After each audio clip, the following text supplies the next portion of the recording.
X-Men Origins Wolverine is not a good movie. Here's how to fix it. While this movie did successfully kickstart a trilogy of films centered around the titular X-Men, this film in particular angered a lot of fans and left others with a bad taste in their collective mouth. This film does have some bright spots, and its sequels did improve on the quality of this one. However, that doesn't distract from what we got in 2009. While I could go into what all this film did wrong, here I'm just trying to elevate it from something bad to something a bit better. I have 7 ways to improve this film, so let's get started, shall we? Warning, spoilers are abound. Number 1.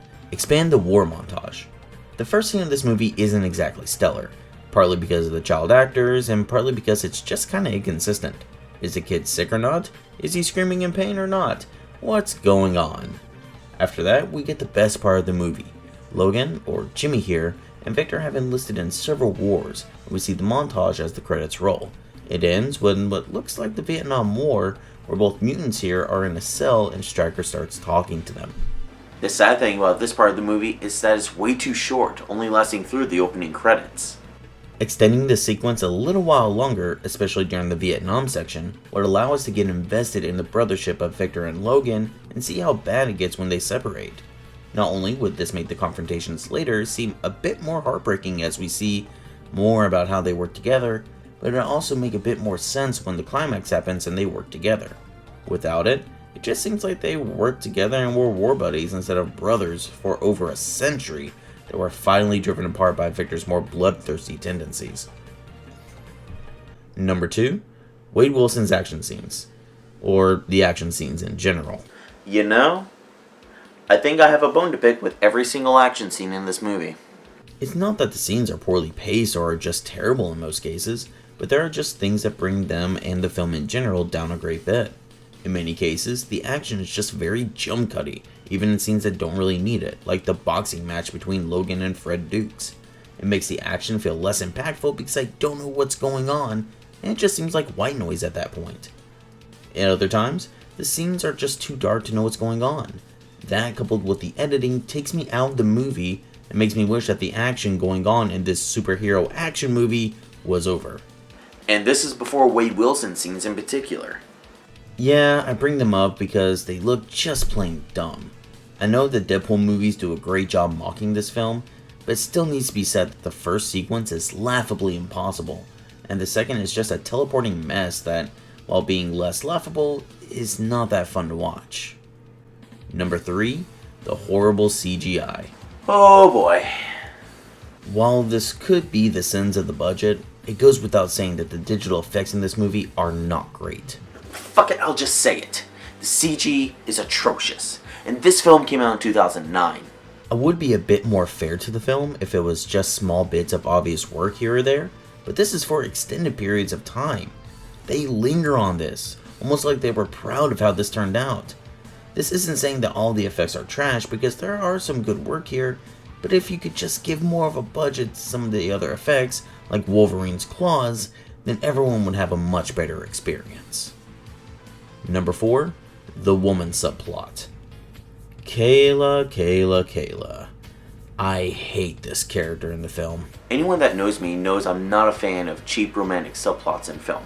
It's lazy, it's cheap, and it doesn't add anything to the story besides being a pair of boobs. However, when working organically, it can improve the film and bring great characters and emotion into the movie. This film does not do that. The woman is there to be nice to Logan, and we see that they love each other just long enough to know that she's going to die soon because we need Logan to have a driving force. She doesn't seem to have a personality otherwise, other than nice and sweet and full of pointless title-dropping folklore, so why not throw her into a fridge for the sake of the Wolverine? Except, we see that she is a double-crosser working for Stryker and Victor in order to keep Logan on their radar with her hypnotic touch. You may think this makes her better, but it actually does the opposite in my opinion. She is a lackey, not because she wants to, but because her sister is trapped there, and she needs Logan's help, and she always loved them, and she's a damsel in distress. They played her up as a cheap death, only for her to show up to be an even bigger driving force. Also, did Logan not check her for claw marks on her body? Or bury her, or take her to a hospital to have checked out? I know about his animalistic rage and all that, but I know if someone was lying and dying in my arms, I would do everything in my way to make sure that she stays alive and not just scream into the open air and go after her supposed killer. It doesn't forgive her non-fridge, and it just makes our hero look like a dumbass. Seriously. Just cut her out of the film. Yeah, and make it a bit shorter, but you can fill it in with more interesting characters or expand on the time Logan was in Vietnam or with Team X before he split. There is no need for Kayla Silverfox to be in this film. Number 5, this scene.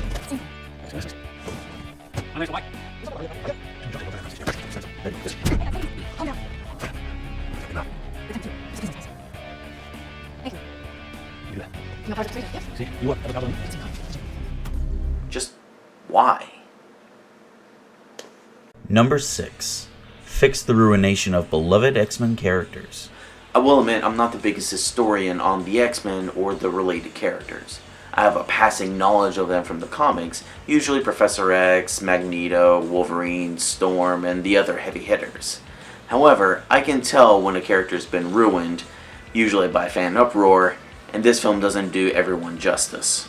For starters, I will say that Hugh Jackman's Logan is on point, and I actually approve of Liev Schreiber as Sabretooth rather than the character's appearance in the original X-Men film. The other characters may or may not have been portrayed accurately, like the Blob, Stryker, or Scott Summers in the film, but I do know that fans of the comics or of the animated series have their pitchforks out for 2 portrayals in particular, Deadpool and Gambit. Deadpool... Okay, I can't call him that. It just doesn't feel right. Weapon 11 in this film is not at all accurate to the comic version of him.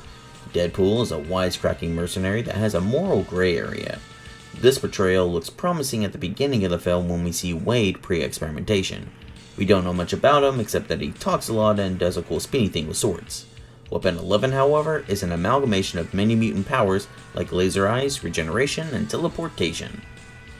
Note, he only has the power of regeneration in the comics. He has to use a special gadget for teleportation, and the other powers are non-existent. He also has 2 dumb swords that extend from his arms because he had swords before, and now instead of a man for hire, he's basically a cyborg because Stryker is the one giving him commands from his control center. Yeah, if that doesn't sound that bad to you, make sure you give the actual Deadpool film and its sequel a watch to know what the actor thought of this portrayal. As for Gambit, I will admit I don't know how exactly they screwed him up. but I do know that this movie's Gambit had seemingly magical powers instead of just kinetic energy manipulation. Yeah, he can do fancy things with cards, but the stunts that he does, especially with his bow staff, are just obnoxious. Plus, there was no reason why he fought Logan in the alleyway, other than for Victor to get away. What an idiot. A Gambit solo film is in development hell, and let's hope that we get that film sooner rather than later, so we can get a better look at this character. Number 7, the ending. Where do I begin with the ending? We get bad CG Charles Xavier walking to the escaped mutants, speaking with only Scott for some reason telepathically, until he finally opens his mouth and welcomes them on board his bad CG plane to presumably take him to his mansion. You could just have him like he showed up before because Patrick Stewart ages like fine wine, and him walking is just out of nowhere. We also never get an explanation as to why Scott was the only one he could talk to. Was it so much to ask why? And we get the aftermath with Stryker, Logan, and Silver Fox. You already know what I think of her, but him shooting Wolverine to give him amnesia instead of just killing him is dumb. Memories like that are stored in or around the amygdala, which is deep inside his brain. From the looks of the bullets, they may have gone to the first part of his brain or his skull, but that's it. This is the equivalent of a bad kids show having a character bonked on the head and forgetting who they are. And given how Logan is over 100 at this point, I think it's safe to say that a memory life like this wouldn't happen.